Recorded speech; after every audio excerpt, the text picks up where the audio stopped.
War Eagle War Report family, I'm your host, C Dub. As all of the new incoming recruits and transfers enroll this weekend, we ask which of the newcomers will contribute the most in 2022. Also, there are a couple of NBA mock drafts that has a particular former Auburn player going number one in the NBA draft as well. We will discuss that and then some in today's weekend tailgate. You are now listening to a War Report weekend tailgate brought to you by Athletic Architect. It's your boy, I Jones. Be Will, C-Dog,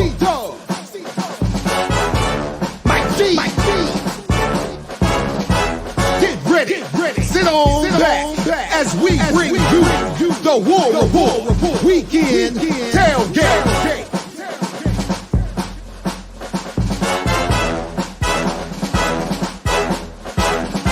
War Eagle, everyone. War Eagle, happy Sunday. I am joined by none other than Mike G, who just bounced off. Also, B Will. What up? Ike Jones is taking the day off, but we want to welcome you guys to the latest and greatest weekend tailgate brought to you by show sponsor Athletic Architects. Guys, they help student athletes and their parents build their house by preparing them for future financial success. So if you're a student athlete, a parent of a student athlete, or you're just looking to succeed financially, start an LLC, please be sure to visit buildthehouse.com. Also, shout out to those of you who are watching us, whether it's live or on replay. We appreciate you guys. If you're on social media, you already know what to do. You already know what I'm about to ask. Go ahead and share this video. Use hashtag Get Your Weight Up. Help people to find our content in the off season. Now, you need to become a patron, and Mike G knows just why. Hey, listen, we've got lots of great content for our patrons already out there. So if you're not a patron, you don't know about all the cool stuff we got behind the paywall. So we have Brian Harsin, Part 1 and Part 2 live for our patrons. We released the Part 1 on Thursday. That's on the YouTube's racking up views right now for those of you who are not patrons. If you are a patron, you already have Part 2 and a film review available to you. Now, if you missed it before, here's a little snippet of what that whole interview was. Speaking of cultural things, one of the things about the culture that we've noticed is you all seem to have a concerted thing about trying to create competition amongst the team, right? Like whether it's just going out and doing things like paintball, right? Like there's a competitive spirit that seems to be there within the facility. You go back to paintball, I think there was a competitive spirit amongst the players. I think there was a mean spirit from the players towards the coaches. All right, I'll just say that. Here's the big one that I know everybody wants to talk about, and that is the competition at kicker. No, that's right. Yeah. Everybody wants to know about the quarterback position, of course, because that's always the marquee position. Well, I actually did want to talk about the kickers. Hey, listen, we can talk about it. Okay, Coach, I got to put you on the spot here. Who's the fastest guy on this team right now? You know, I'm going to say something, and I'll be just absolutely wrong, and I'm going to get blasted for it. Who's the lockdown defensive back on this team you compete with the most going up against? Jay looked right in the camera, Coach, and said, honestly, guys, it doesn't matter who lines up there. But you know what? You probably ask one of those guys on the defensive side. They're like, yeah, just pick one. We'll lock him down. Yeah.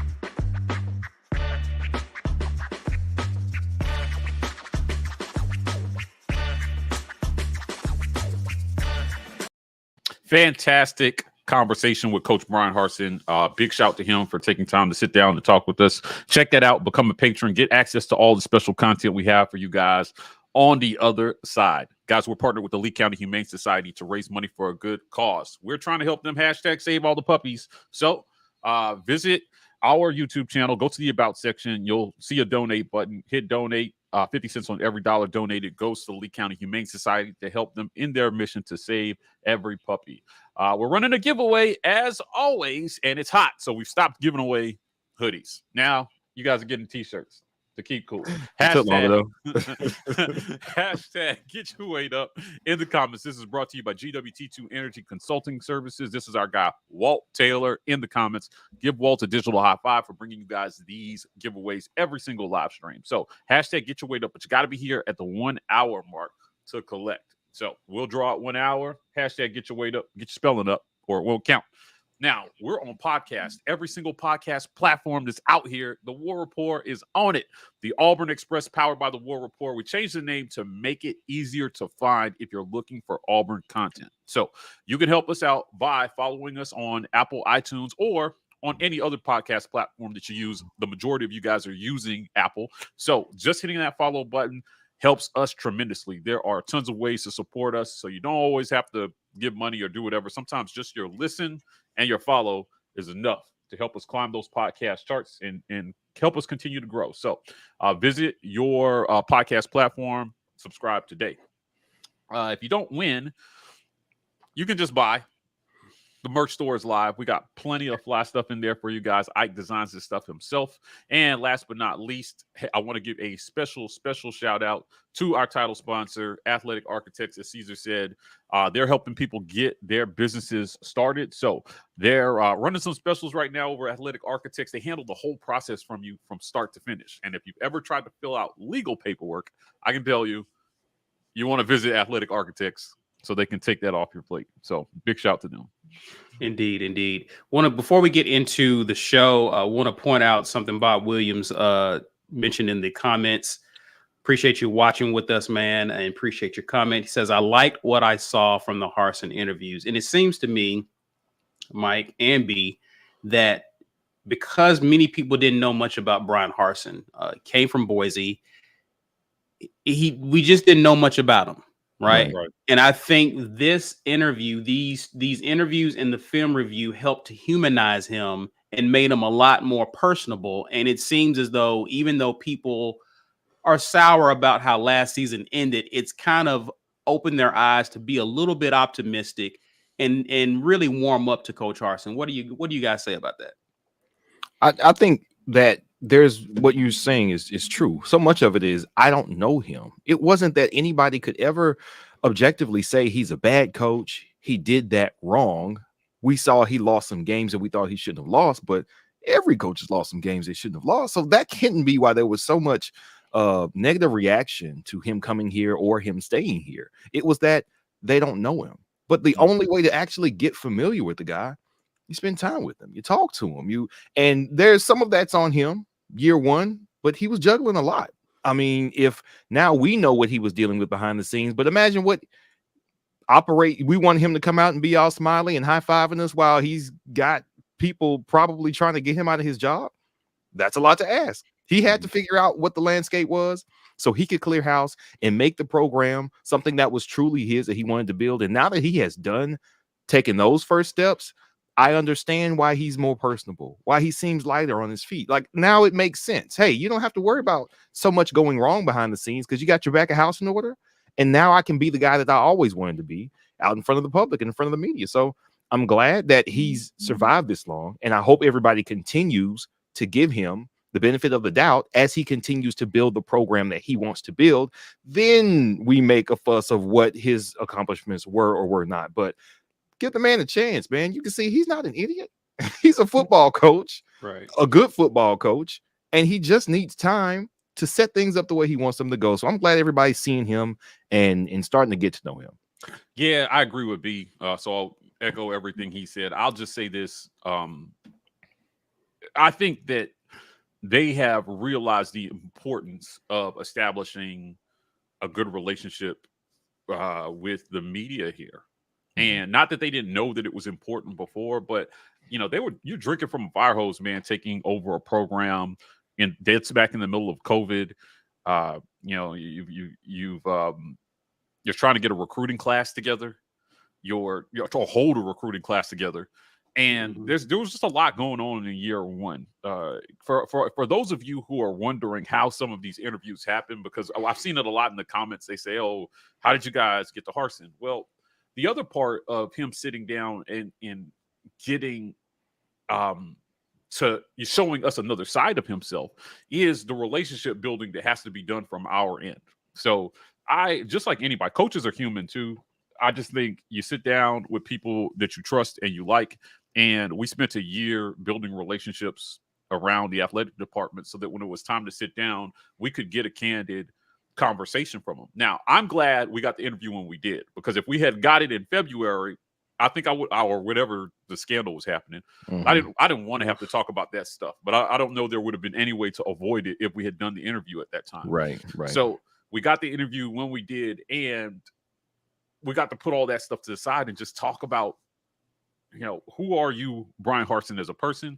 What kind of program are you running? How are you managing these kids? And what can we look forward to in the future? I think he did a great job just being himself. And that's all we really want out of those interviews. So when we get on, coaches are busy people. And I've said this, I think, on social media. I've said it privately. I'm going to say it again publicly. He was very gracious with his time. For a guy who was running from one thing to the next all the time, he sat down. He didn't rush us off.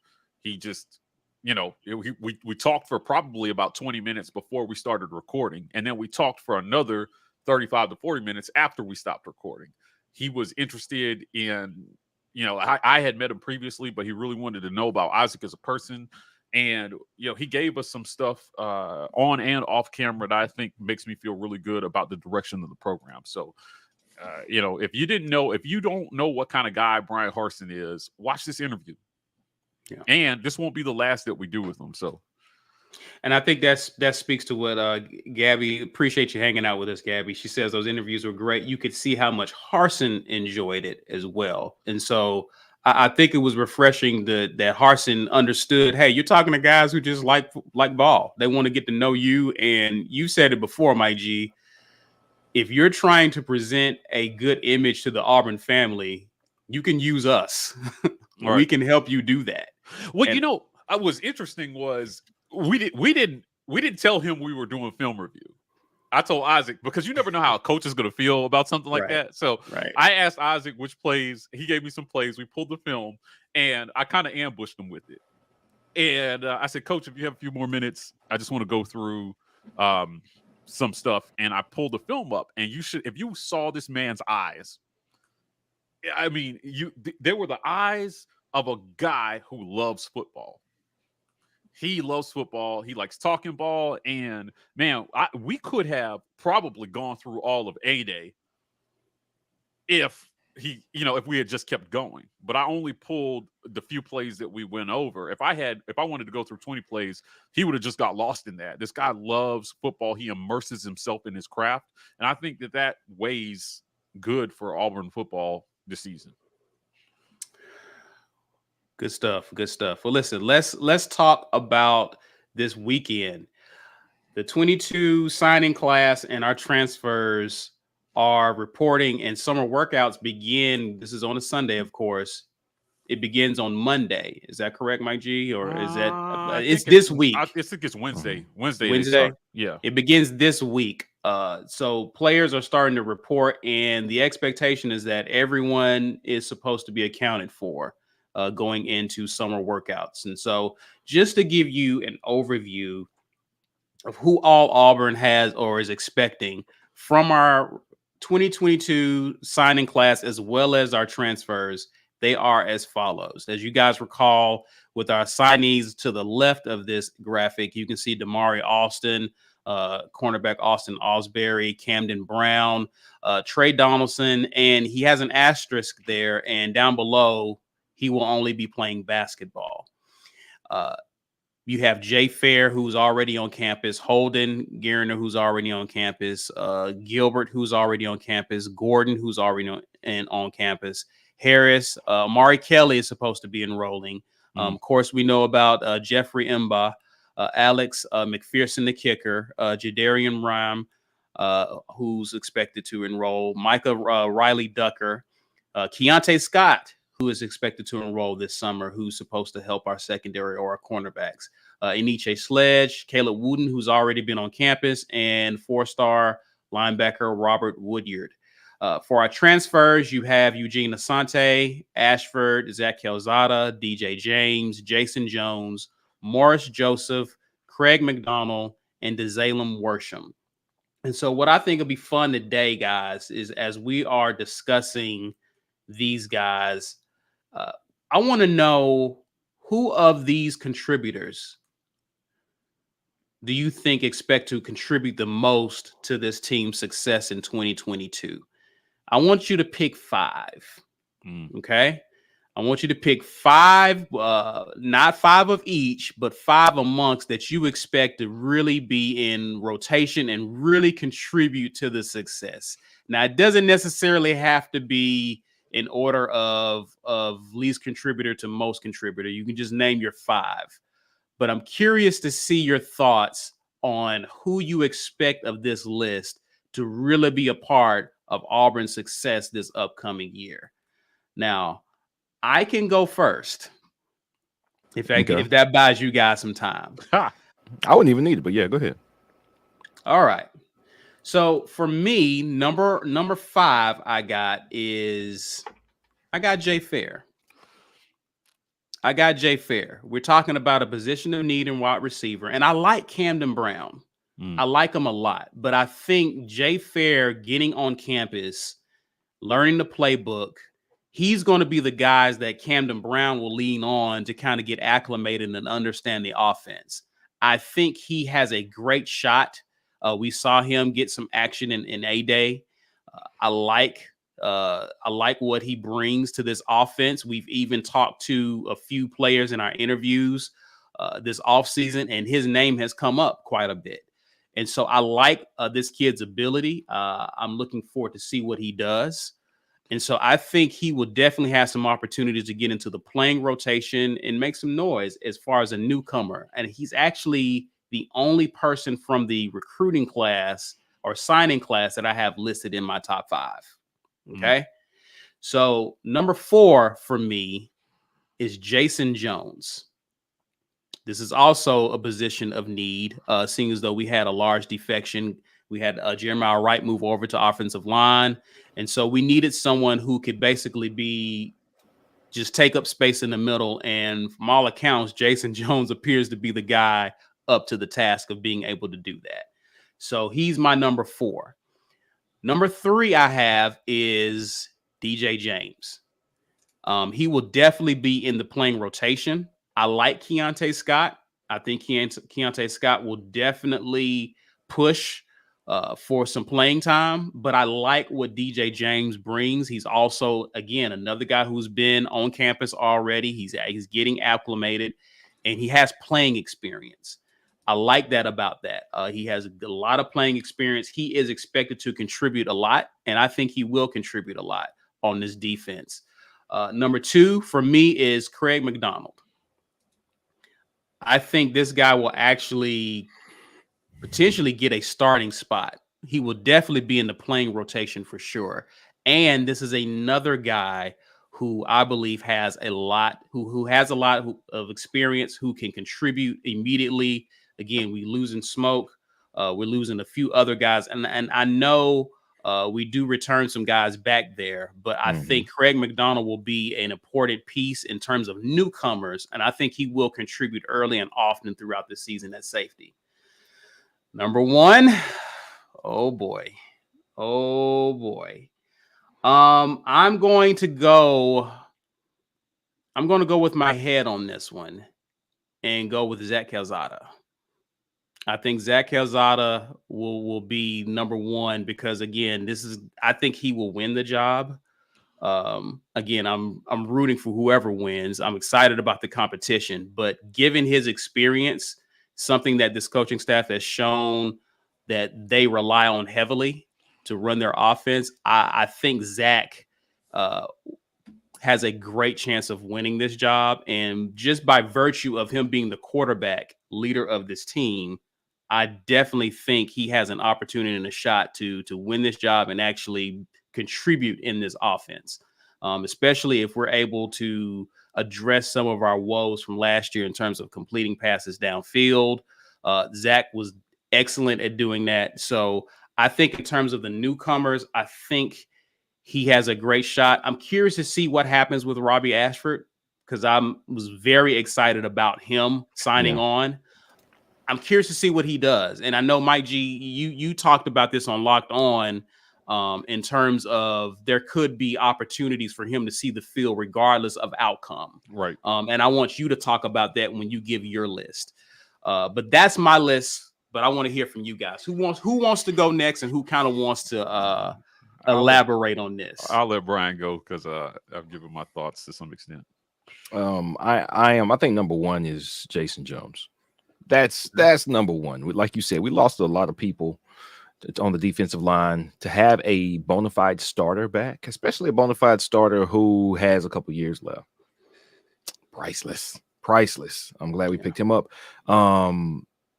DJ James, again, experience. Guys who have played, who have started, which is still better than anything we can say for a freshman. Or even for some of the JUCO transfers, they haven't played at this level. And I'm not saying that Oregon is the powerhouse at the SEC, but that's still D1 football. That's still Power 5 football. And to have experience coming from there, to be productive coming from there, I think those are very, very good gets. And those are 2 of my 5. Now, I can't swing with Calzada with you. I can't swing with Calzada with you. And it's mostly because, again, his floor was a little lower than I would like to see, as was TJ's, as was Bo's, which is why when we signed Calzada, I was like, I got it. He could do some things that the other guys couldn't do, which was consistently pass with accuracy downfield.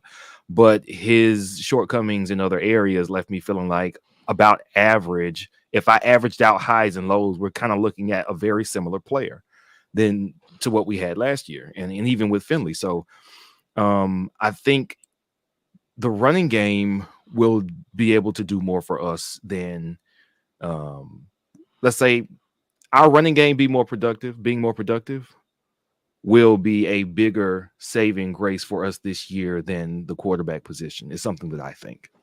The running game makes room for us to not have to count on the quarterback to have to do things. And I don't think a quarterback is going to be one of our 5 most pivotal. I mean, a quarterback is one of the 5 most important players on any football team every year. Let's get that out of the way. But as far as making a difference for us this year, I think there are more impactful players that will change how well we are at one position. So who's your number 3? Jay Fair. I like Jay Fair. And going along with the idea that, yes, the quarterback is impactful, but we know we needed more from the wide receiver position. He seems to be one of those guys that not only does he have the speed, but he has the maturity. I mean, looking at that interview that we did with him, him being here, playing up and practicing up to the standards of the culture that had been set here and enjoying himself while doing it. They seem to be building some camaraderie there, but we heard Jay Fair's name a lot in the offseason spring program. And I think that bodes well, especially for somebody being so young. Like you're telling me, if you get the picture before you even step on the field for your freshman year, then that means not only am I looking forward to what you're going to do this year, I'm looking forward to that sophomore and junior season a whole lot. But Jay Fair is my number 3. My number 4, can you put the graphic back up for me, C? Absolutely. For you, B? Of course. Mm-hmm. So my number 4, it's hard. I mean, we know Holden Guerin is not going to get any playing time. Damari Alston is not going to get any significant playing time. Eston Harris is not going to get any playing time. These are guys who I am very excited about, but I can't see them getting on the field anytime soon. And the same for Michael Riley Ducker. There are too many guys in front of him. That's really it. Right. Schenker comes back. I don't think we're going to see any new tight ends outside of a couple snaps here and there, but not there now. Not to cut you off, B, but I'm seeing some people in the comments speak highly of Robert Woodyard. What are your thoughts about that? What are your thoughts? I know he was coming off a serious injury, and that's what caused some of the flip back and forth between us and Bama. I don't know how much he can contribute because that means he did not participate in spring, correct? Correct. Okay, so that being behind the sticks as far as how much he's participated, him being able to work up to the strength and training regiment, obviously he's missed some of that. He's missed some of the game planning, learning the system. So that's the only reason I say I'm not going to peg that responsibility on Woodyard right now. It's like I'm not expecting anything from a guy who couldn't even participate in the spring. I'm expecting the most from people who had been here in the spring, if they're newcomers. So to that point, even though this kind of goes against what I just said, Marquise Gilbert, I like a lot because he does have experience. It's not Power 5 experience, but you don't come in here as the best safety in JUCO and not know how to ball. You know how to ball, and he was here for the spring. So I expect him to be an immediate contributor. I expect him to be one of the starters. And honestly, I think McDonald's probably going to get that other spot. I do. I expect it to be Gilbert and McDonald. And even though he hasn't been here, when you've played D1, Power 5, experience, the same thing I'm saying about Jason Jones and DJ James, I think that means a lot to the staff and to the coach. And one thing I don't have to worry about anymore going forward is if the guys coming in under Harsin now, do they know the culture that he set? That's been done. We've worked that out. They saw the spat between the players and the coaches, and they've gotten to talk to the other players. They know what the mood is down here. They know what the standard is down here. So if they are agreeing to come here and play for this team, they already know what they got to do. So I expect him to be the attitude is right among the guys who are transferring in, and that's why I expect him to be a starter. So those are my 5. So just to recap, you got Jason Jones, number 1. Did you say James? DJ James. Number 2. Jay and Fair. then number 3 was Jay Fair. So you got one offensive guy of your top 5. Yeah. Then you got Craig McDonald and Marquise Gilbert. Yes. Okay. That's your 5. Oh, yeah. So my 5, I'm gonna stick on. I think a lot of the impact guys are actually going to be on offense because we need more help on offense, and there's a lot less solidified on offense. So this is a tough list. This is just I want to stress this is not a ranking of who I think will have the most impact. This is just our 5 guys. No, no, just your 5 guys. Contribute. I disagree with B a little bit about Damari Alston. I think guys like him are going to have a chance to play due to attrition. He's one injury away, which we've got injury-prone backs to being the number 2 back, depending on how this summer goes for him. But my number 1, I think, is Jay Fair. Talking to the players and the coaches, this is a dude who's working his ass off right now. He's impressed a lot of people. I think outside of Shedrick Jackson and Malcolm Johnson Jr., everything else is up in the air at wide receiver. So I expect him to be a guy that, if not by game 1, probably by mid-season, he's contributing significantly. My 2A and 2B, or 4A, 4B, is going to be Zach Calzada and Robbie Ashford. Nothing is said at quarterback. Nothing. Right. And so the way I see this shaking out is Robbie has a very different skill set than TJ and Zach does. So if TJ wins the starting job, I could see them having a package for Robbie. Still to come in the game and do some different things. And you could really mess some teams up if you put him in there thinking they put Ashford in, he's going to run, and then he bombs down the field on you because he can throw. I also think the same thing is possible if Calzada wins the job. So those guys will have an impact on this season in some way, but it just depends on how the quarterback race shakes out. There's a lot to like about a lot of guys on this list. I've heard some great things about Amari Kelly and DeZalen Worsham. I talked to Robbie Ashford recently. He told me he was thrown with those guys. They look real good. But now I head to the defensive side, and I really think I agree with you. DJ James has a chance to be a contributor. This is a guy who played a lot of football last year. So of all the guys on this list, he's bringing in real game experience that I don't think can be overlooked. So I've got him being a contributor this year. After him, Jason Jones, same thing. A guy who's bringing in real game experience. He's big, strong. He's fast for his size. I just think he has a chance to contribute. And last but not least, I mean, this is hard. This is really hard. But I'm probably going to go with Marquise Gilbert. Mm-hmm. The hole that Smoke leaves, there's just a lot. There's going to be a lot of competition there. You're talking about the number one JUCO safety. You bring a guy in who has, albeit at the JUCO level, still he ranked the best and looked good in the spring and did some great things. I've been hearing great things about him. I think that's my list of 5. So it's going to be interesting to see how a lot of this shakes out. It's really tempting to go with a lot of the offensive guys because I've heard a lot of good things about Obari and DeZalen and Jay and there are some newcomers as well too. You just never know once they get on campus. Yeah. Osbury, Jadarian Rhyme, like guys who weren't here for the spring, they're going to arrive this weekend, and depending on how quickly they start making an impression on their coaches, may have a chance to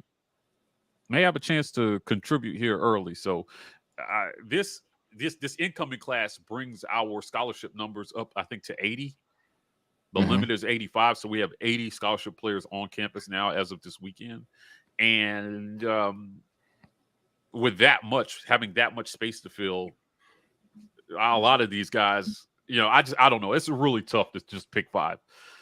It really is. I mean, with us moving, Landon came to wide receiver, and Michael Riley Ducker, I thought I saw a thing on him where they said he has not dropped a pass his whole high school career. Like, he's never dropped a pass. So he doesn't know what a drop is, apparently. But, like, he's never dropped a pass.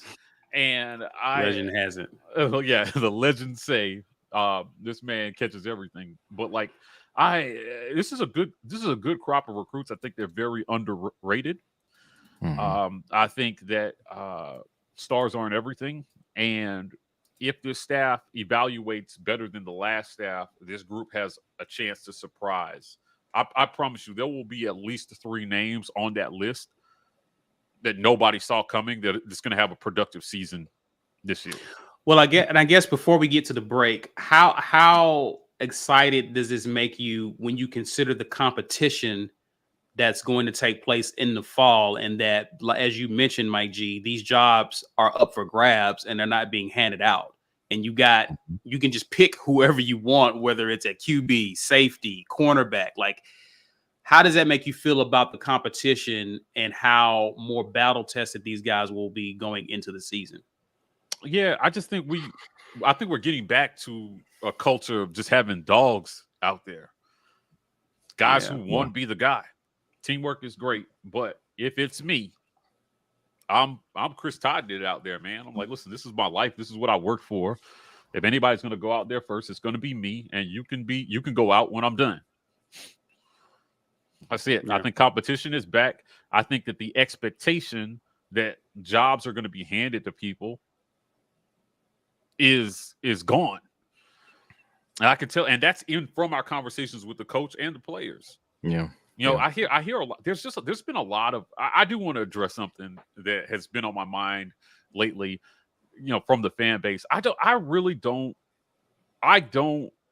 like the TJ slander, and I'm going to be interested to see how people react if he wins this job, because I'll tell you what, the 2 guys he's competing with the job are not lying down, man. Like, this is a competition going on in there.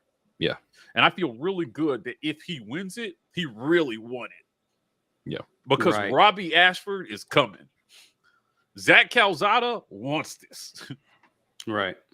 So these aren't guys like, I'm telling you, I'm going to lose my mind reading if he wins it that, these guys can't be that good because they couldn't beat out a guy.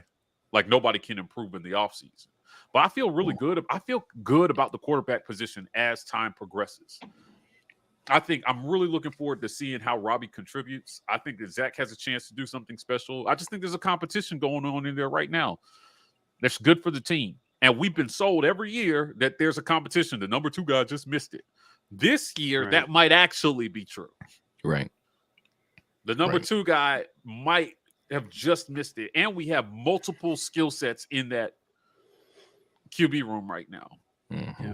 That wide receiver, it's wide open behind Shedrick and Malcolm, I think those are the undisputed 1 and 2 wide receivers. After that, dude, guys are duking it out for the job.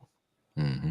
That's going to be fun to watch. Camden Brown is on campus now. I've seen some crazy videos with him. I'm intrigued about him, dude. I really am, just because he's not in the mold of who we currently have on campus. So I'm excited to see if he hits the ground running, what he looks like. Jay Fairs, the guy that Jay Fair is training with now, sent me a video of the speed work that he's doing. And some of it just looks insane. These guys are working so hard right now. I got invited to a workout with Malcolm Johnson this summer. So I'm going to go take the camera out there and go catch some of his workouts. He's working on speed right now, and he's already fast. He's already a track guy.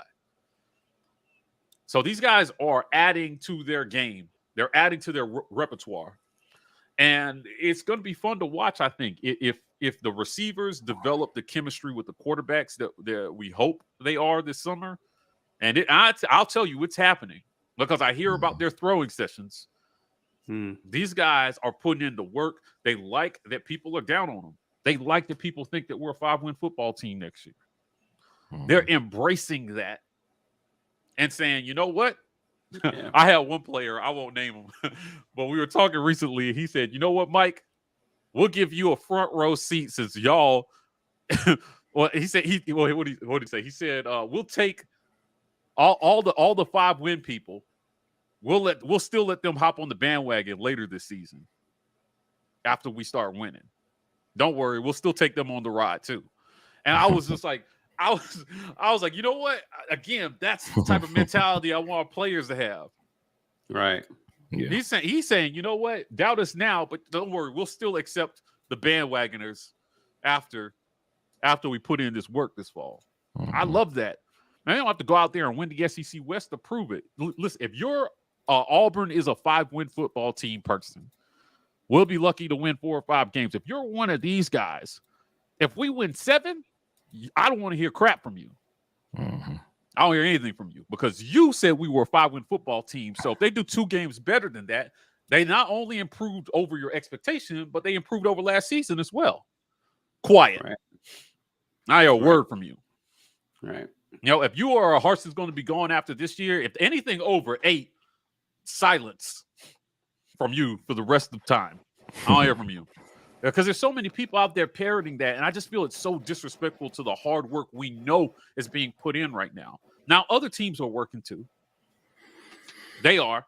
But I like what I'm seeing and hearing from the coaches and the players right now. I think that it's going to be one of those things. It's going to be another one of those seasons where nobody expects anything of Auburn, and then these guys go out there and shock the world. Now, a lot more guys are going to contribute than people think because all they can see is what we put on tape last season. But there's a lot of stuff that didn't go on tape, work that's being put in right now. How good your football team is not about what you did last season. Right. It's about the work you put in the offseason. Yep. That's the stuff you don't see. Yep. Right. And if you're making any judgments based on what you saw at A-Day, I don't know what to say to that. Yeah. A lot more work got put in than what we saw on A-Day. For sure. And some of these guys weren't even on campus yet. We sat out our whole O-line. Like, you know what I mean? Like, they were careful. Come on, man. But, all right, listen, doubt them if you want to. We have player interviews coming up. Our building rapport series is off the chain right now. So if you like this, Harsin, wait until you see these interviews we have coming. Doubt us at your own peril, right? Yeah. So listen, guys, let us know your thoughts. You're already doing that in the comments. If you're watching live, we greatly appreciate that. But do so if you're watching on replay, and get a thumbs up, guys. Like this video, show us some love, help us with our engagement. We thank you in advance. We're going to pause to acknowledge the sponsors of the War Report. This edition of the War Report is made possible by our generous sponsors. AuburnSports.com. For news and notes on all things Auburn Sports, head over to AuburnSports.com. Athletic Architects. For young athletes looking to secure their financial futures, let Athletic Architects help you start to build your financial house. Head over to BuildTheHouse.com. And our giveaway sponsor, GWT2 Energy Consulting Services. If you want the best in the business at restaurant logistics, check out our friends at GWT2Energy.com. Guys, become a Patreon member. We've got lots of dope content that will be going behind our paywall. You definitely don't want to miss it. Harsin Part 2 is live. Watch the film with Brian Harsin is live back there. We got other stuff that we're going to be putting back there. And if you're a Patreon member, you'll get access to it before everybody else. So sign up, help us out, help yourself out, become a patron. We're partnered with the Lee County Humane Society to raise money for a good cause. So help us help them. Hashtag save all the puppies by visiting our YouTube channel. Go to the About section, hit that donate button. 50 cents on every dollar goes to them to help them in their mission to hashtag save all the puppies. We're giving away an AU t-shirt. Hashtag get your weight up in the comments. This is brought to you by GWT2 Energy Consulting Services. That's our guy, Walt Taylor, making sure you guys get something free every single live cast. So hashtag get your weight up. You got to be here at the hour mark when we pull to get in on that.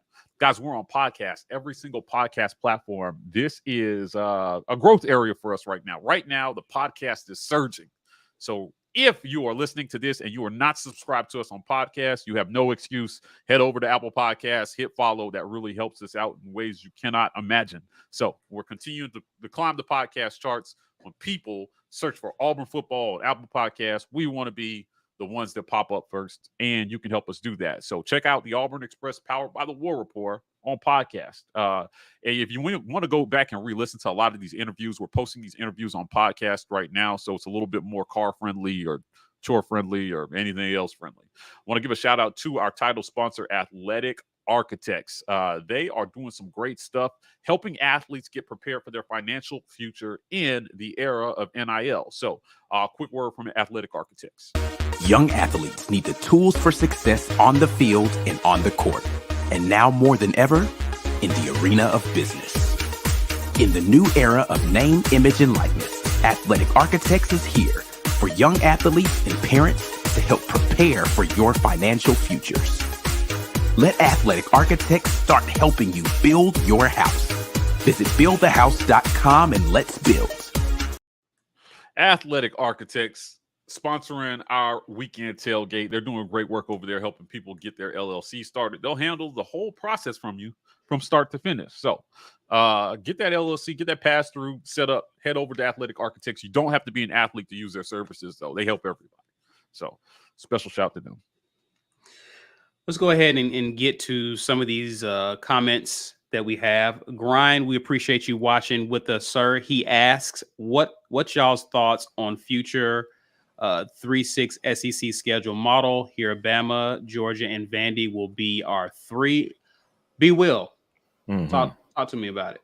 Actually, Grind, we had a very thorough discussion about that on the Wednesday show, but the best way to hear that discussion, you could rewatch it on YouTube, go to our midweek report, but you could also go to the Auburn Express podcast, where our last episode dropped on Friday morning, and it is just that scheduling discussion, which is the reason we break it down like that on pod. It's about a 22-minute discussion where that's all we talked about was the scheduling, and you can find that on pod, nice and concentrated. You don't have to sift through our faces. You don't have to see us. You don't have to look at the chat. It's just that discussion, what we thought about that. And Ike Jones was even here to weigh in on it as well. So that's what we're trying to do, is bring y'all a nice, concentrated, brief, and to the point value with the podcast. So that is up there, and please check that out. But I heard the same thing. I think all of those were just projections, people guessing what it would be. I don't think anything is final yet, but we mostly all said, hey, give us the 3-6. We still want to keep Bama. We still want to keep Georgia. And I like Vandy because I want a break. Please, give me a break. I'm tired. I'm tired of LSU and Bama and Georgia and A&M every year. And I want a break. I would like Vanderbilt very much. Thank you. Yep. Bye week. And I will say this: it gives us the opportunity to maintain some of those traditional rivalries that we're accustomed to. I would like to see them bring back Texas and Texas A&M.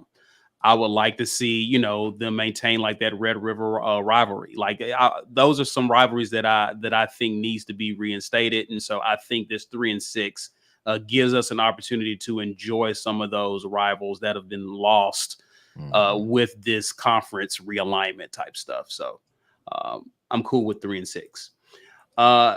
Also, Lawrence Robinson asks, with our thoughts on safety, because I think a lot of us felt confident that a lot of the guys contributing at the safety position will be from the list of newcomers. What does that do to Donovan Kaufman? Is he secured at the nickel position? Thoughts, gentlemen? I think probably.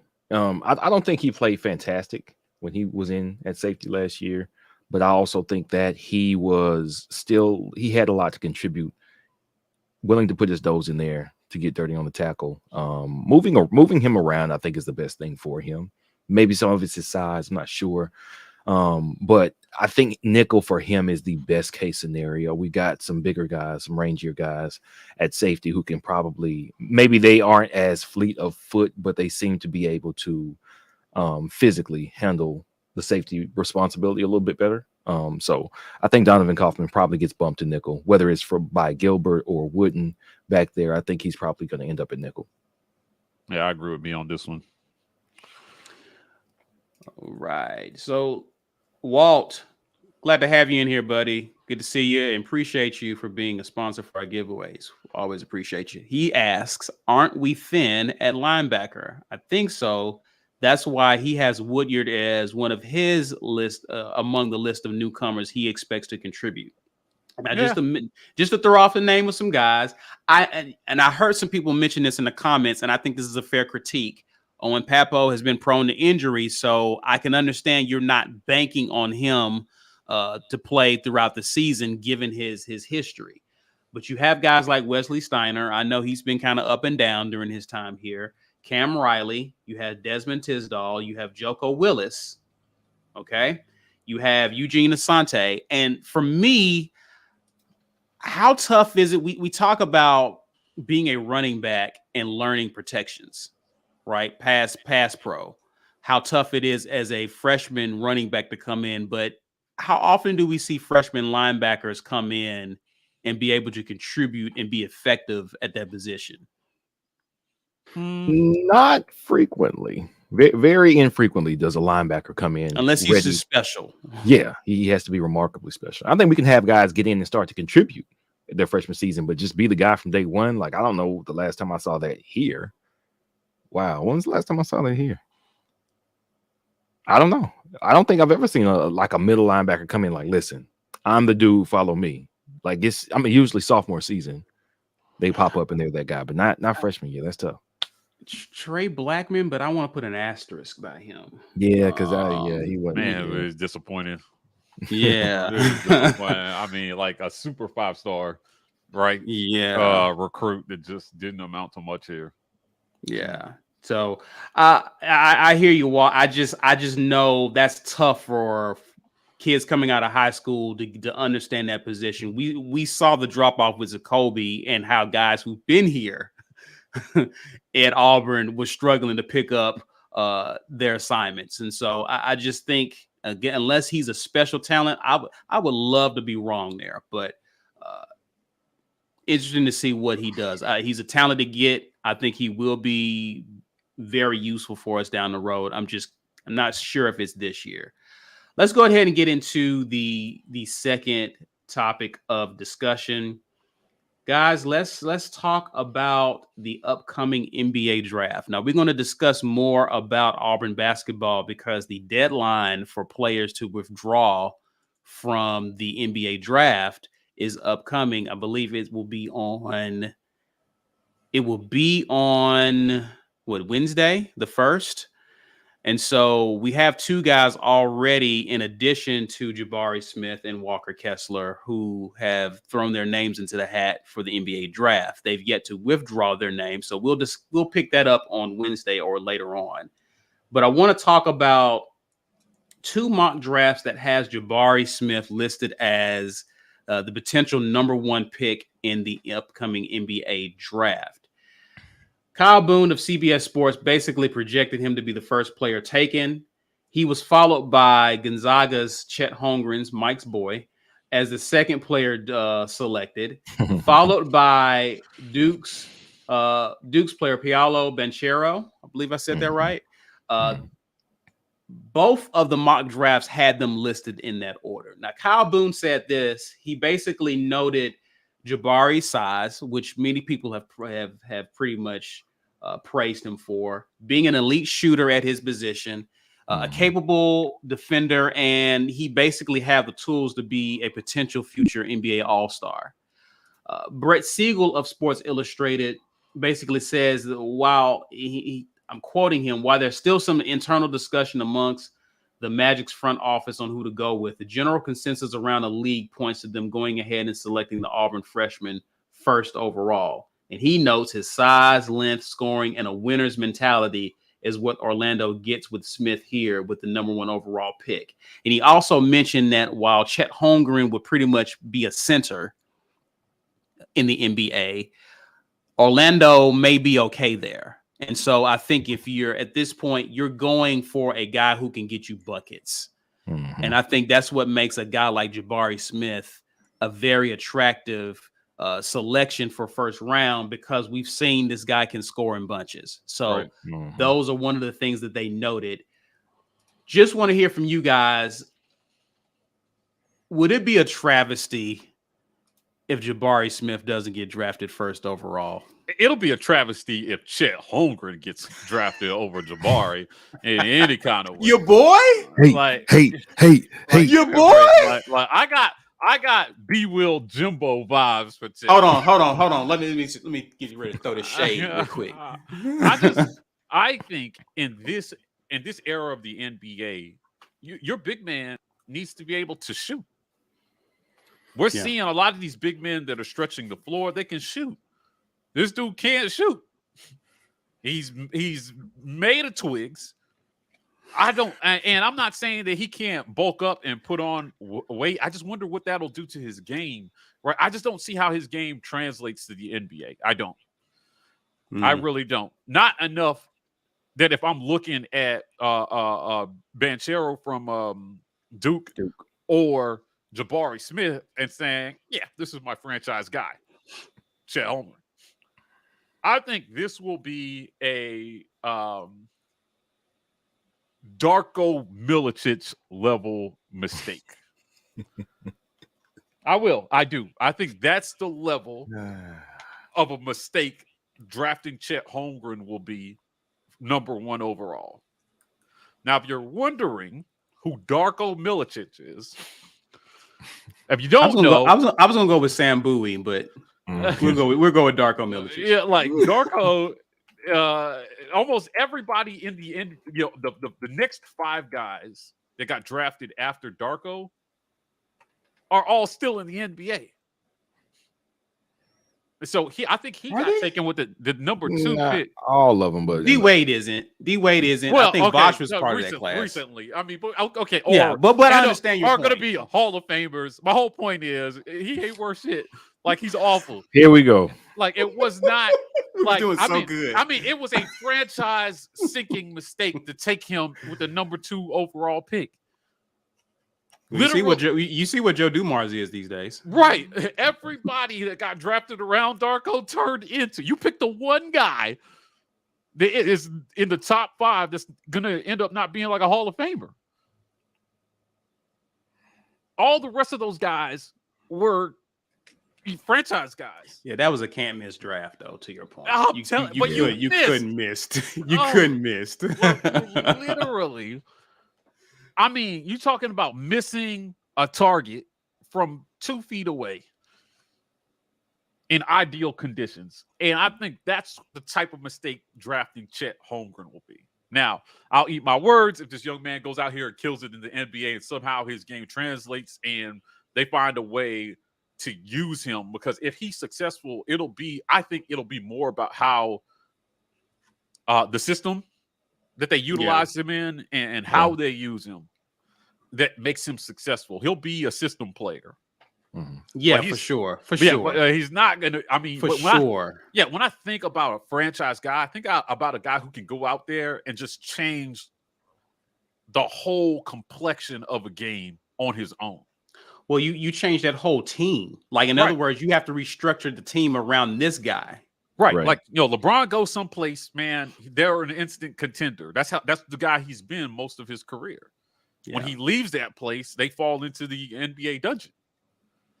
Dwayne Wade, Chris Bosh, these guys, all these other guys, man, they were just like good. Yeah. Like those are the type of players that I think about. Your Jason Tatum's, guys that are I don't see that role. Compare Chet to any successful player in the NBA right now. Who would you compare? Take his game and compare and tell me he's in the mold of this successful player. See, that's tough though. And here's where that's successful unfair. Player. That's unfair because you don't know how any guy is going to project to the NBA. Honestly, a lot of guys end up being way different. I mean, everybody. But I'm not talking about how he's going to do. I'm asking you, like, when Jason Tatum got a lot of comparison that you can compare coming into the NBA. You could compare his game to a lot of guys who had already had success and say he's kind of in the mold of this player. Do you understand what I'm saying? He ended up being way better than he was in college, though. Because I've seen somebody say that what's Duke's just left Krzyzewski. It was like Krzyzewski was using him wrong, and obviously he was because he looks like Kobe Bryant light. Right now. So okay, but again, you just made a comparison right there. Like I'm asking you to tell me a player that Chet Holmgren might be in the mold of. I don't like in the mold of is weird though, because we're trying to guess from how your college coach used who you could end up being. Right. Caesar there isn't really. Right, I mean, if I had to throw a name out, but he doesn't even have the weight. He doesn't even have the body type. But that's my point. It's not hard. I can see him being like a Chris Stapps. You're taking his skill set, an anorexic Chris Stapps Porzingis. Yeah, I just don't understand. Perhaps. Right? Like, when Luka came into the league, I was like, he had Dirk Nowitzki vibes. He did, with better ball handles, and maybe and probably a better shooter than Dirk. Yeah, but he was also yeah.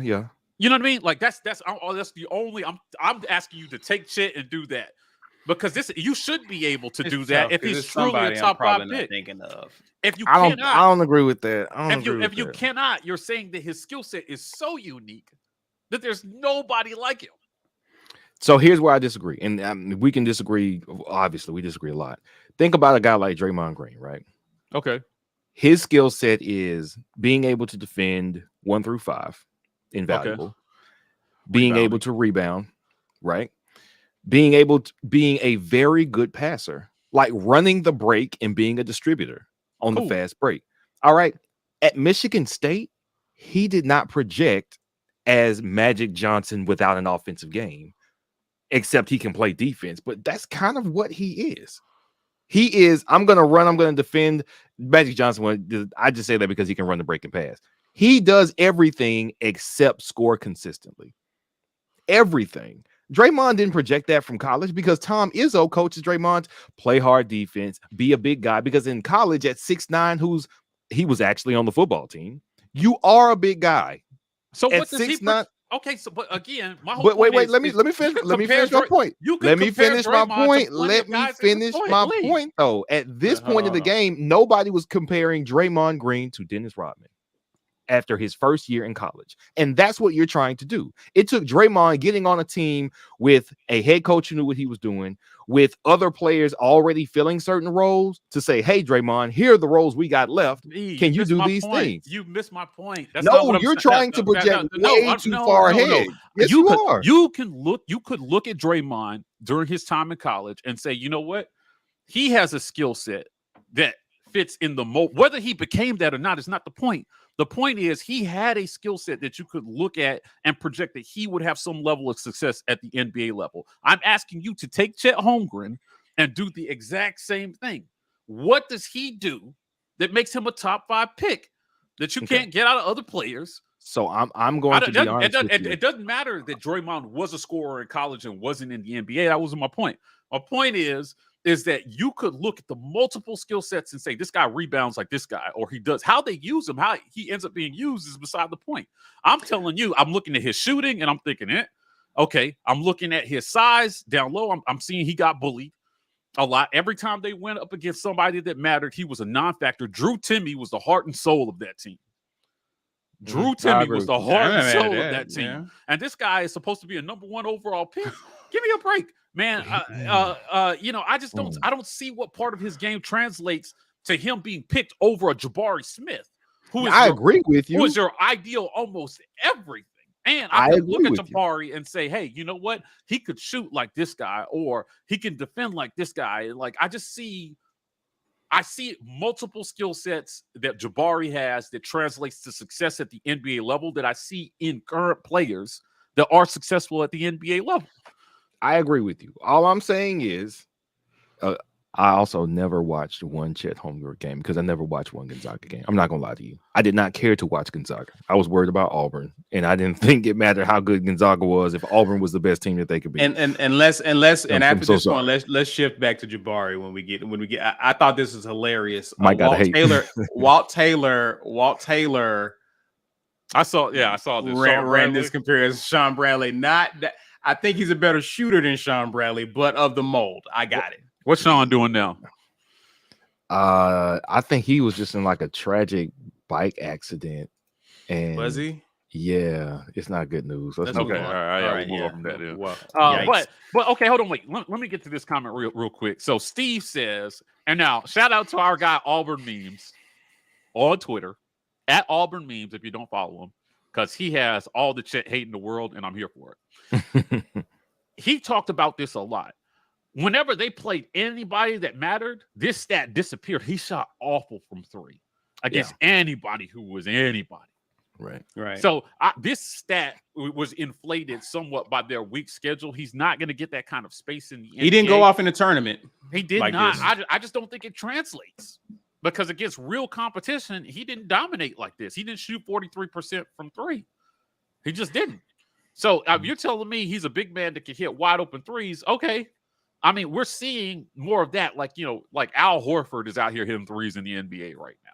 And has been his whole career, basically. So yeah.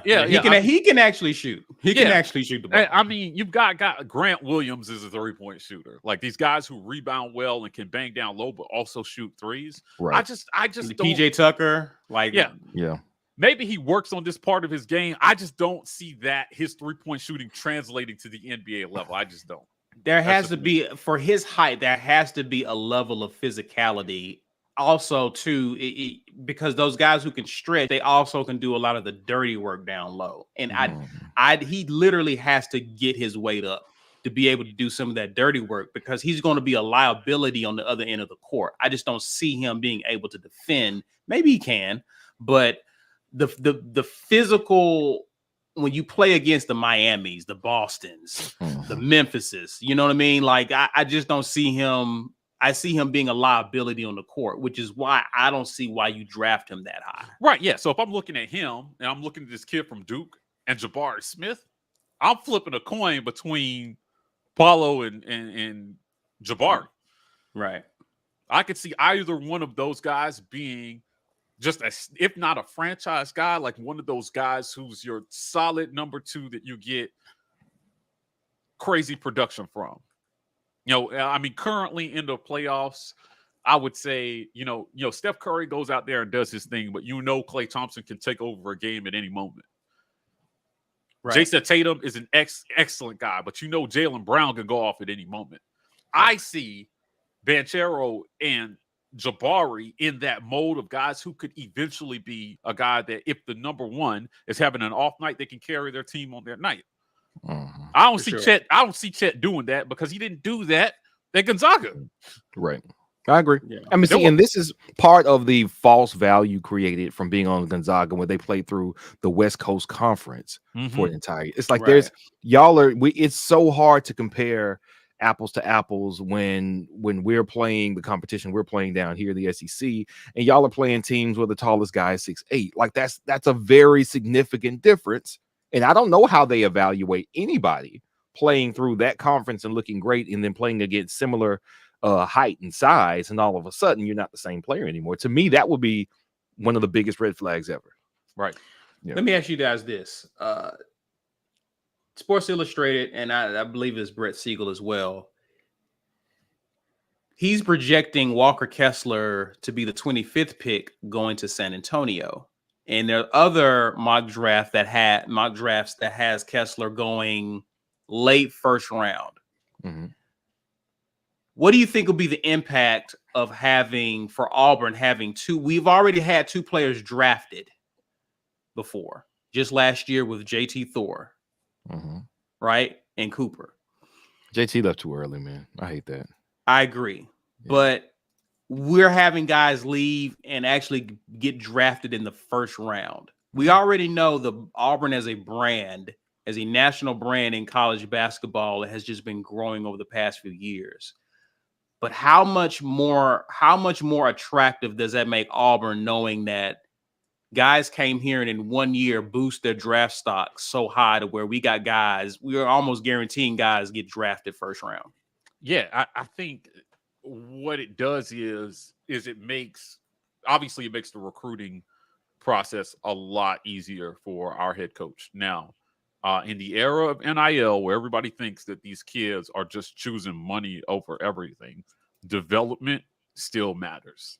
They still want to go play someplace where they can win, and that will get them to the NBA. And you know what's not going to get you to the NBA is a fat NIL check from a school that sucks. Right. With a coach that can't coach basketball. Yeah. Because the real money is at the next level. And the NBA have the best player compensation model of any of the major three sports. Yeah, they do. They do. Now, I would argue baseball is probably, they have longer careers and they stay healthier longer, right? For you sign that one time, man, they're gonna pay you that money if you never hit another home run or RBI, you getting paid. So baseball, basketball players are cashing checks, man. They have a great compensation package. So you want that money. And if you are a top 20 basketball player in college, the chances are you're going to get your shot at the NBA level. So the few elite guys that everybody's battling for every year, Auburn's going to have their share of those guys, primarily because we have had success on the basketball court that guys can see and know translate to the next level. So guys like Chuma, Okiki, and JT Thor, and these guys who have made it to the league and are doing well. Sharif Cooper is waiting his turn right now. Yeah, I mean, Isaac Okoro is a beast. Like, these guys that are going on to the next level and getting drafted in the first round of the NBA draft, it's going to matter. It's going to make recruiting a lot easier. And then NIL will be your icing on the cake. That's what NIL is going to be for Auburn basketball. Right. It's going to be the thing that puts you just over the top if you're picking between us and like Duke or some other school that has the pedigree. I think, and whether you like it or not, I think that it hurts teams like Gonzaga. If you're a top prospect and you're trying to pick between some of these other schools and Gonzaga, you're looking at all the flops. And then you're thinking, I'm going to go here where they develop and I can get a check. I don't know what Gonzaga money is like. I don't know what their alumni base is like. I don't know. Yeah, I'm not sure. I'm not sure. So I can't really comment on that. I'm just saying I know the money exists at these other schools. So if you're getting the development there, the only reason you pick Gonzaga over one of those other schools is that you whiffed on your first choice. Right. That's what NIL is going to do to a school like Gonzaga. Right. Personally, I think it puts them behind, unless they're really forking over that money. Right. So I could be wrong, but I think it sets them back. Big Blue asks, did you have some B? I forgot it. It's cool. Go. Big Blue asks, will Jabari be the highest AU pick ever? I think he will. Charles Barkley was the 5th pick in the 1984. So was Okoro, I think. I think Okoro was the 5th pick. Yeah. So I don't think we've had anyone higher than 5th. So regardless of how it pans out, Jabari is expected to be Auburn's highest draft pick in this upcoming NBA draft, unless something just catastrophic happens. He might have been. Yeah, he was 5. No, he was 5. Okay. He was 5. Yeah. Yeah. I was always wondering, like once I saw that Orlando got the #1 pick, I was rooting against Jabari to get you pick #1. It's like, don't go to Orlando, man. Not that they can't be good. Sure, you can have places that are waiting for the perfect player to make a situation great, or you can go to a place where they are coached properly, developing well, and they have people already productive, and they're just waiting for the last piece or two. And I think OKC is that place a lot more than Orlando is. Now, OKC is also in Oklahoma. If I am a newfound millionaire, do I want to build my fortune and lay my nest in Oklahoma? Take your chances in Orlando. I would rather be in Orlando. I'm in the middle of a lot more stuff and closer to a lot more stuff. And them state taxes, and like there's all kind of reasons to want to go to Florida. Yeah, for sure. But, and you know, I look at what's happened with Minnesota, the Timberwolves. If you get good coaching and you keep getting talented kids from the draft year after year, eventually you'll get a coach. I mean, you can say this with Cleveland too. You'll get good coaching in there, and they'll begin to figure it out. Right. And we're starting to see this all over the league, even with Memphis. You get a piece here, a piece, and then you get a really big piece, and all of a sudden you're making noise. Right. So you're really a good coaching away, especially with Orlando has been quietly building young talent over there. If you get a Jabari over there, look out for Orlando in a few years, I think. Right. Yeah, man. Yeah, that's true. That's assuming, because I know they got Cole Anthony, who actually was a good rookie last year. You got Chuma down there, who's still productive. I know he had some injury issues this past year, but they've got the talent. Like, going to Orlando would be great. Talent-wise, it would be great. You would say, all right, here, whoever this coach is, you better put us in the playoffs next year, or you're fired. But that it's not beyond the possibility that they could actually not have a decent coach. Like a team, I'll give you a prime example. Charlotte. They have very good players. I mean, LaMelo Anthony was a rookie of the year, and they have Miles Bridges down there doing work, but their coach is a bum. And he was not playing players who needed development and who needed to be on the field. And as a result, they missed the playoffs. I mean, they got to the play-in, but they got blown out in the play-in. They should be better than they were because the coach is making poor decisions. And if you've got a coach holding the team back, you're going to be there. I mean, that's what creates a situation but that's an easy fix, though, right? I mean, it is. But how many of your years do you want to waste going, oh, well, we'll get it right next year because maybe they'll find a better coach? There's a lot of players who end up just languishing their first few years. They get turned off from the team, and they don't want to sign that contract, or the team doesn't want to sign them because the coach. Somebody mentioned Andrew Wiggins in the chat a while back. That's a great example. He wasn't a great #1 overall first pick. He's looking really productive right now. And I will grant you this. He looks better, but he's not that much better a player. His effort is improved. Right. His effort is improved. He's willfully rebounding. He's willfully defending. He's still kind of hit or miss on the jump shot, but he's found a place where he doesn't have to do everything. He just has to do a few things very well. And he's doing it. And that's the difference between a Cleveland where he was drafted or a Minnesota where he played and a Golden State. Where you go is so important. And I want Jabari to go to the best place possible. Yeah, I'll tell you what, man. The way Golden State built their team too, they built their team through the draft. They built the core of the team. They picked Steph Curry. The next year they picked up Klay Thompson. They picked up Draymond Green. Like, they drafted those players. So their talent evaluation has been on point for a little bit. Then went out. I was just bragging about this the other day. It's ridiculous how they find talent. Yeah, they made the right pick because somebody like Steph Curry was the 7th pick in the 2009 draft. That means 6 teams passed on Steph Curry. Johnny Flynn, I'll never forget this. Johnny Flynn, he played for Syracuse, and he got drafted at least one spot ahead of Steph Curry, same position, point guard. For the Minnesota Timberwolves, that man did not make it through that first contract. Right. Burned out. Klay Thompson, he was the 11th pick in 2011. 10 guys got picked before Klay Thompson. You know, and if you name those 10 guys, I doubt many of them are doing better than Klay Thompson. Now he's one of the best two-way players in the league. Draymond Green, he got taken with the 35th pick in the second round. Yeah. One of the best role players in the league. I mean, they've been picking right for a while. One of the best role players ever. Right. All I'm saying is that the team that makes the mistake of taking Chet Holmgren will go the way of Joe Dumars. In 3 years, we're going to be talking about their GM is getting fired because everybody who got taken around Chet is going to be like an NBA All-Star. While he is barely contributing. That's just my thought. And listen, I'm not hoping for Chet to fail. So if he is successful, I'll gladly eat my words. But man, I just don't see it right now. I don't know how you're looking at what he did in college and saying this translates well to the NBA. I get that he's a unique prospect, but man, I don't know. Are ready to draw? Yes. Draw. So what we got here is we have a little bit of a malfunction by StreamYard. Hashtag get your weight up in the comments. We only have like 9 people entered, and I know that's not right. So hashtag get your weight up in the comments right now to get back in there. Just to remind them, we're giving away an AAU t-shirt. This is brought to you by GWT2 Energy Consulting Services. So this Walt Taylor.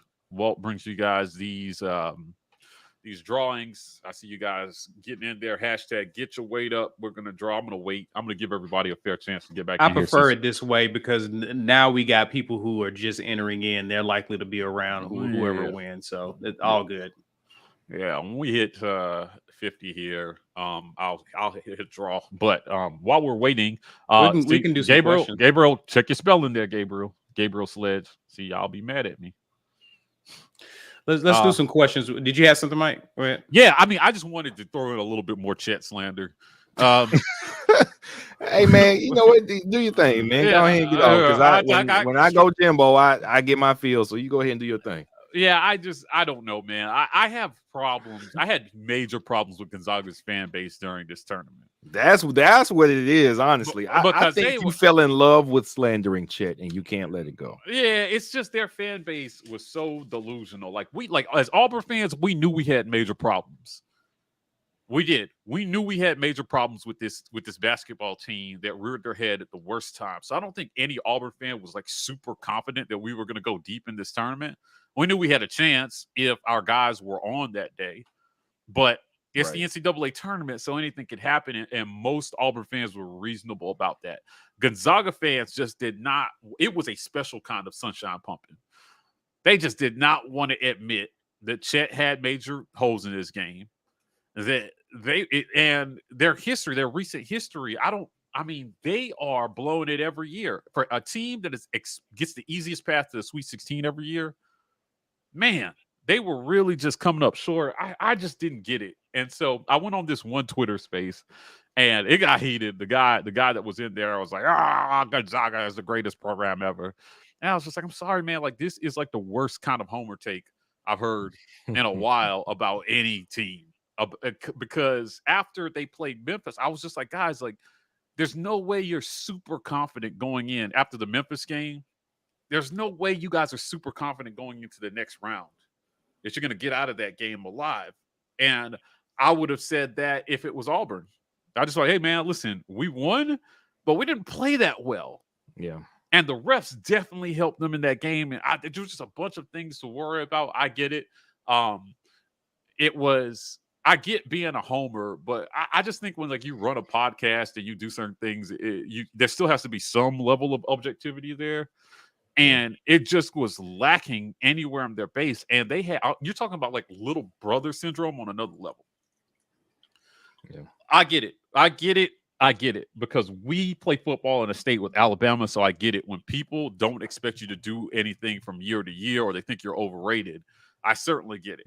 But I don't know, man. I just wouldn't be under the delusion that I'll tell you what, like this year, if we had won the Iron Bowl, it wasn't going to be because Auburn was the better football team. I think we all could reasonably admit that Alabama is the better football team, but the better football team doesn't always win, right. which is why we play the games.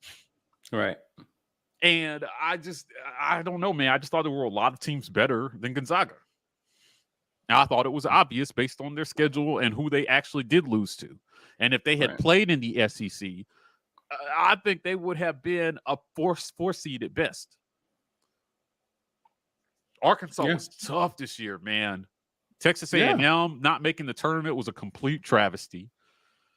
For sure. Tennessee. They would have been Auburn. exposed a lot. I mean, Yeah. they would have been exposed. I mean, you ain't got to, you don't even have to put them in the SEC to expose them. Yeah, our 5th team beat y'all.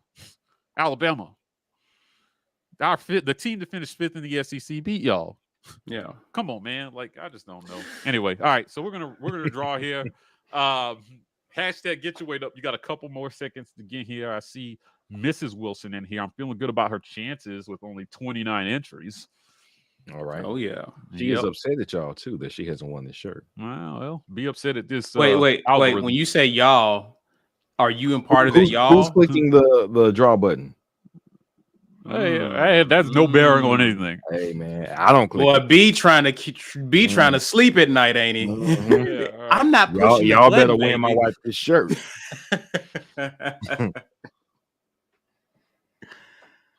Who is it? Big Blue. Big Blue. Big Blue, let us know you're He's literally right here. He's like 4 comments. Yeah, but you still got to say it. You got to say me. Let us know. Let us know that you're here, sir. Please do that. Oh, would y'all look at this? That's right. I love you too. Thank you, wife. Thank you. Oh, that's good to know. Yeah, that's good to know. That's good to know. That's so warm. And now she's mad. All right. Big Blue says we can draw again. Oh, redraw. Okay, we got a redraw. Okay. All right. Thanks, Big Blue. I already won. Appreciate that. Throwing it back. Run it back. All right. I saw Danielle's name pop up. Aaron Rudolph. Aaron, are you here? Aaron, let us know. Now, see, if you left right after you didn't win, you're gonna be real upset. I know, right? Let us know that you're here. While we wait on him, guys, Black Jesus wants to know, how do we feel about a 2:30 Penn State kickoff that was announced last week on people CBS? Were kind of upset about that, but honestly, 2:30 is the premier SEC game of the week. That is the primetime slot. I get it's not nighttime. The only negative in my mind is that we don't get to return the nighttime atmosphere that we received last year at Penn State. That's what I regret. They gave us their best shot, their whiteout, their night game, and I think it was a huge advantage for them. I would want to have equally as strong an advantage under the bright lights at night. Fans plenty lubed up from the entire day of drinking out there on the green space. I wanted that. I wanted to return the favor in that way. So I'm disappointed it's not that, but 2:30 is not a negative. I don't think 2:30 is a negative. Mike G, your thoughts? This is a CBS game, right? It is. It right. is. So if I remember correctly, the way the contracts work is CBS gets to pick first. They do. So this is not really, it's not a negative thing. Right. CBS picks the game that they want to fill that slot, which is their best slot. And that means that they think that this is going to be a good game because they picked it. So, and everybody gets their pick after that. So, yeah. And we've had some pretty intimidating environments at 2:30. So it doesn't necessarily have to be a night game for us to be at our most rowdies. You think of the Iron Bowl, you think of the Georgia games, you think of the LSU games. It's been a pretty tough place to play at 2:30. So I don't think all is lost there. I get you want a 1-for-1. You want to get Penn State back. You want to give them what they gave us last year. I understand that, but we can still achieve that at 2:30, in my opinion. This is a good point from Marion Thomas. It should still be hot mid-September. So that might be that's a good point. For it. Yeah, for sure. That's a good point. So yeah, I'm not all tore up about it. Also, Aaron Rudolph is definitely here. Here's what you can do, good sir. Email us, business@the-war report. We need your physical address as well as your shirt size. If you don't receive your shirt size, what is he receiving, my G? A medium. It will not fit. It does not matter. That's how mediums are made. They're made to magically not fit whoever the recipient is. So you want that right size. So make sure you give us your shirt size as well as your physical address, and congratulations on being a winner. Maybe next time, Mrs. Wilson. Sorry. Okay. She's gonna fight y'all. Y'all gonna come down here for a game this year. It's not gonna be nice for y'all. Just as soon as we at the door, she just swinging. Mm-hmm. Walt says, I'm a homer, but I see 8 wins this year, leaning towards 9. There's only 3 where I think that are questionables, being Bama, Georgia, A&M. I'm not mad at that. What do you guys feel about that? I mean, that makes sense. I'm not mad at it. Based on if we're going based on what happened last year, that's very accurate, right? I mean, what game did we not compete in last year? The only one you could say reasonably we didn't have a chance to win was Georgia. They were competitive in the rest of them. Right. Right. I really do want some get back on Mississippi State, though. I'm still ill about how that game ended. So, yeah, I'm circling that one as well. Yeah, for sure. I want some, like, if there's a game we need to win, I think it needs to be Mississippi State for sure. I agree. I feel a way about that one. Grind wants to thank you, B, for letting him know about the podcast, and definitely check the midweek report. The last one we did, we discussed this pretty high level. Then we go into more detail in the pod, so be sure to check that out. And you're welcome, sir. Lawrence says he's not sold on A&M, even with Max Johnson. This is where I get B Will's take and thoughts on this. So here's the problem. As much as I want to hate Jimbo, 8-4 for them last year, which I actually accurately predicted. However, when he gets good talent, he has better teams. He's pretty much only as good as the talent he recruits. He does not have experienced elite talent around him. He had some defections as well. Wide receiver wasn't great for them. They lost their best pass catcher last season, and now they're going to have, I think Haynes King was the guy who was supposed to be the starter last year and got hurt early. And so that guy's been there. He's been practicing spring and fall. I don't think he left. Somebody correct me if I'm wrong. But I actually really like Max Johnson as a quarterback. I thought Max Johnson was a really good quarterback. I'm not saying he was elite, like he wasn't Bryce Young. No, he wasn't Kyle Trask from the year before. No, but his floor was really high. That's the best way to say it. Max Johnson had an insanely high floor, even if he didn't have an insanely high ceiling. And I think for Jimbo, that is the exact thing he needs to, if he can count on the quarterback to make that good decision, that good throw, even if it's not the most impressive throw ever. That's what he needs to keep an offense going on the field. It will depend on how much did A&M lose on defense. I do not know. They lost their defensive coordinator. He's a head coach somewhere now. He was a very good defensive coordinator. And honestly, the last 2 years, 2020 and 2021, they had very, very good defenses that helped them control the game, only have to score a few points. So that will determine whether or not I'm scared of A&M. If it's just Jimbo and Max Johnson, but you lost your best pass catchers and you've got a bunch of freshmen that have to round into shape, then I'm not worried about them yet. If they've got Max Johnson and the defense is still monstrous, I don't know. Then it might be trouble. So I am not but who's ever really gonna be worried about Jimbo? You know what I mean? Maybe in 2 years when all those 5 stars that they bought round into form, then yeah, maybe I'll be a little worried. Maybe they'll have a defensive line similar to what Clemson had that year or that 2019 season, because they had a similar incoming freshman class. I want to say 2-3 years before that, and that is when it kind of bloomed and they were just locked down on defense. So maybe they can do that in 2 or 3 years, but until then, no, I'm not worried about it. Yeah, I'm not sold on A&M either. I just think, I think they've got talent, but I don't know that they're unbeatable based on what we've seen. I think they've got just as much talent as anybody, sure, but on the field, success matters too. And I liked Max Johnson a lot at LSU. I thought he was somewhat underrated. And I think that his performance was somewhat indicative of the mess that LSU was near the end of Orgeron's tenure, right? That's why I wasn't judging any of those kids too harshly. Because, your coach is showing up with his 3 girlfriends to practice and letting their sons get in drills and all the craziness we heard coming out of LSU. I really believe that they have some talented quarterbacks down there. I think Max Johnson is one of them, and maybe he thrives based on what we saw Jimbo was able to do with a guy like Kellen Mond. Right. If he plays that well, they've got a chance.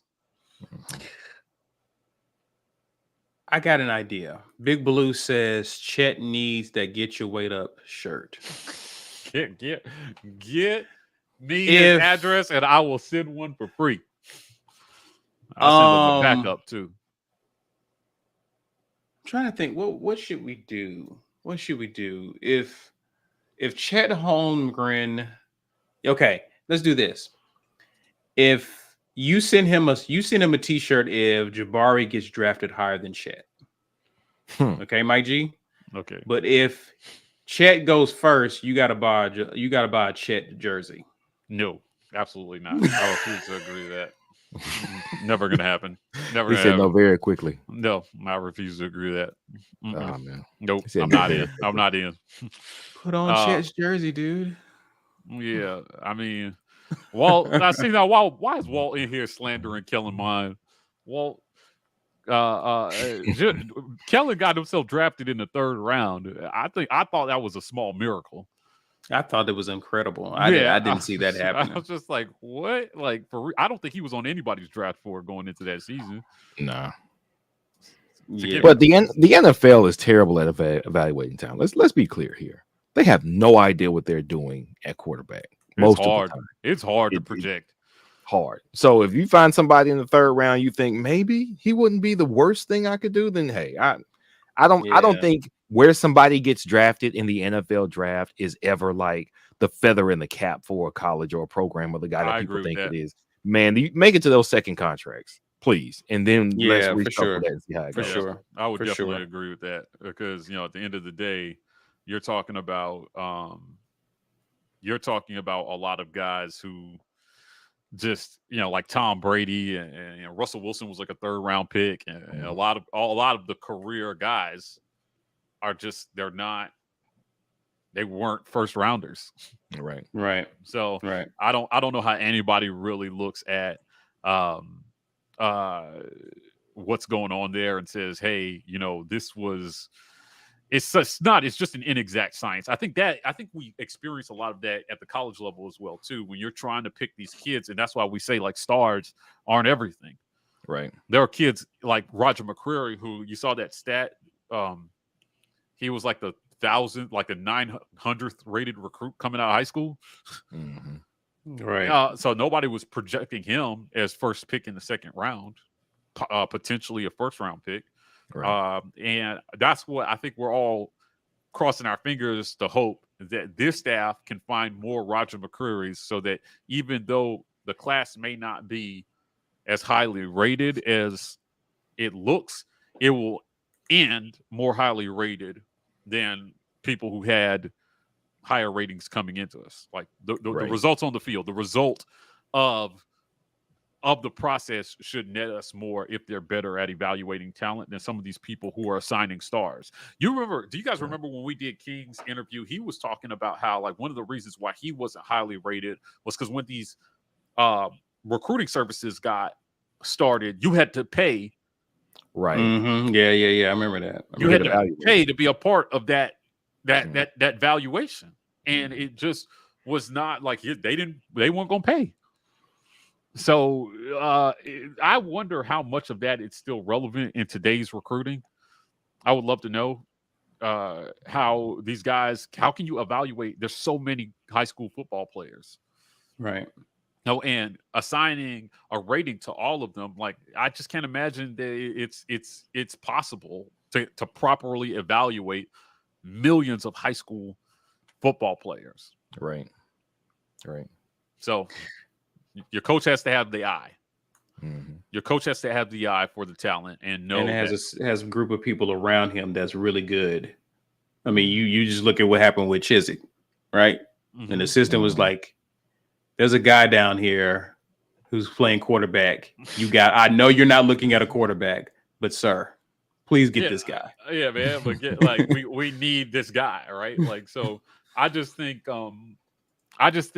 it's really gonna be. We're gonna keep an eye on it. We're gonna watch and see, can this staff evaluate talent better than the last staff? Because although we had highly rated recruiting classes before, it seemed like we were taking a lot of the Chet Holmgren of football. It seemed that way. Guys who held our ratings, but at the end of the day, like, what did they amount to? Right. You know, I mean, that's all I'm saying. I'm thinking, or just bad fits, just a bad fit for your program. Yeah, I just think, you know, at the end of the day, the people looking for something to complain about are definitely going to find it, and we just got to have faith that this staff knows what they're doing. I think, based on what we're hearing from the players, that they do know what they're doing. So I'm hopeful. Cam asks, so can we talk about the O-line commit to Georgia saying AU blew it out the park on his official visit? Doesn't hurt he's from Anniston, Alabama, and is Braden Joyner's cousin. I saw that. Okay. So I saw that, and he also deleted it like 9 minutes later.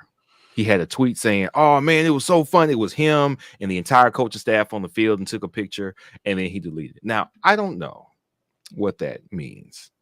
I don't know if there's any harm if you're a commit. If you haven't signed, you take other trips. Schools usually know you're taking other trips. Coaches know, they talk to their commits, and if they've got a positive relationship with these commits who haven't signed, then they say, "Hey, I'm going to take this visit." And they say, "Yeah, man, you know what? Go ahead and take the visit. See what else there is to see. Just know that we're the best spot for you." I don't know what went on there.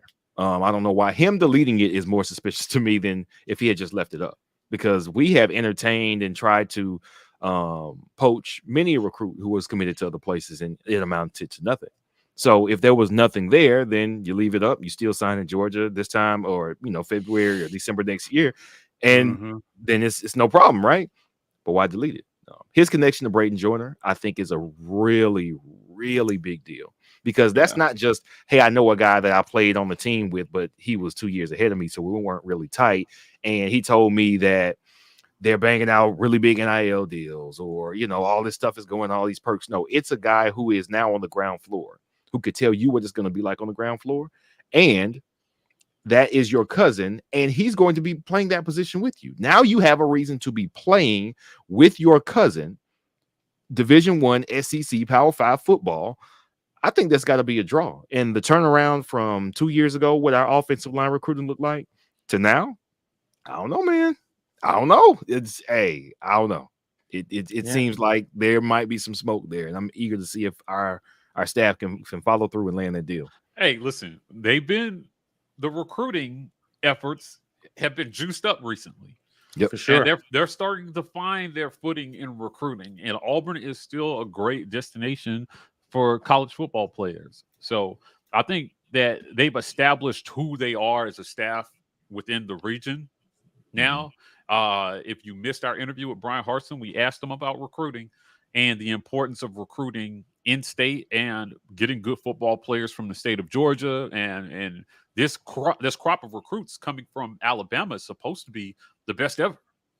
Right. It's supposed to be the best class ever.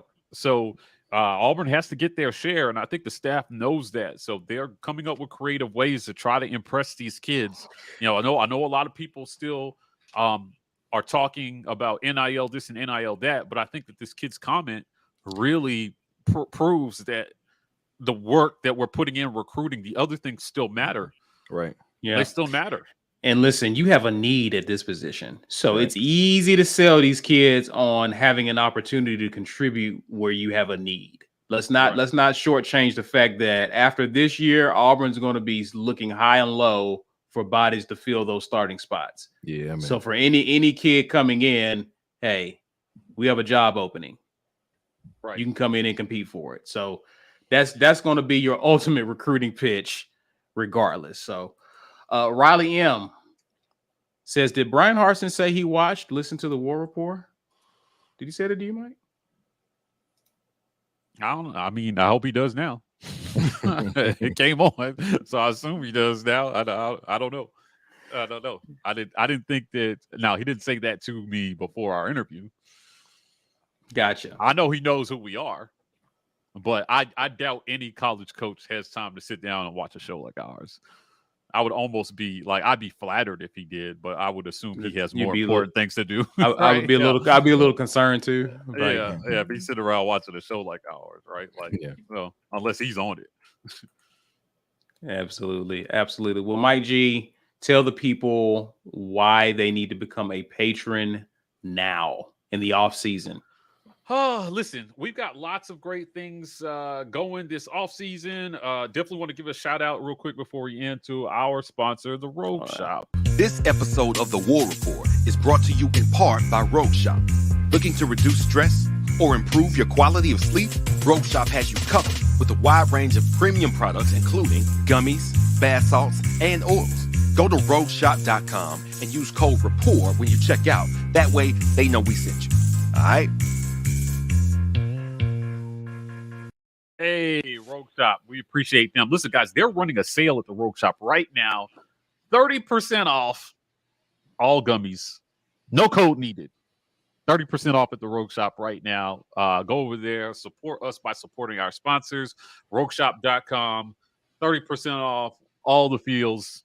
And they got other stuff, too, like bath salts and candles and CBD lip balms. I have one that's sitting here right now that I use.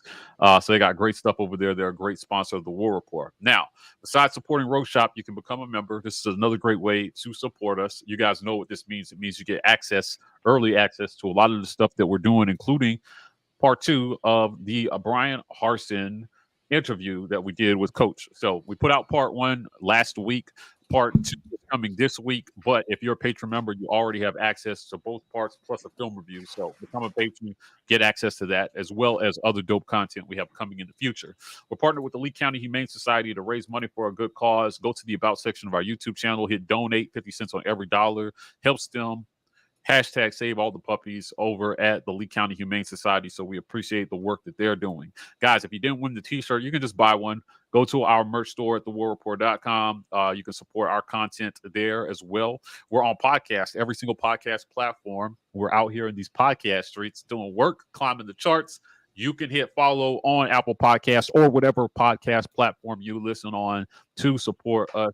Guys, this is a great way to get your War Report content in audio only form if you're doing stuff that is not YouTube friendly. So we appreciate our YouTube subscribers, but do us a favor, go over to podcasts, follow us there, drop us a review, help us be the first thing that pops up when people look for Auburn podcasts on any podcast platform. Now, I want to give one last shout out to Athletic Architects. They are out here helping athletes. They're our title sponsor for this segment, helping athletes get their house built at buildthehouse.com. Getting those LLCs started for NIL, having a pass-through has a lot of benefits, and the process can be somewhat daunting. It can be confusing with a lot of the legal jargon. Athletic Architects is helping you take care of that process from start to finish, so please go support them. And guys, before you get out of here, you already know what to do. Please be sure to share this video using hashtag #GetYourWeightUp. Be sure to get the thumbs up, like this video, and if you're new to our channel, please subscribe. If you want to interact with us on social media, we're pretty much everywhere. Instagram, Twitter, Facebook, at The War Report. But on TikTok, we are at TW Report. That's it for now, guys, but we have more on the way this week. But until then, happy Memorial Day. We appreciate those of you who have given your lives for us, man, to give us the freedoms that we so freely enjoy. So we are much grateful for what you've done for us. So enjoy the holiday. Be safe. And as always, War Eagle. War Eagle. War Eagle.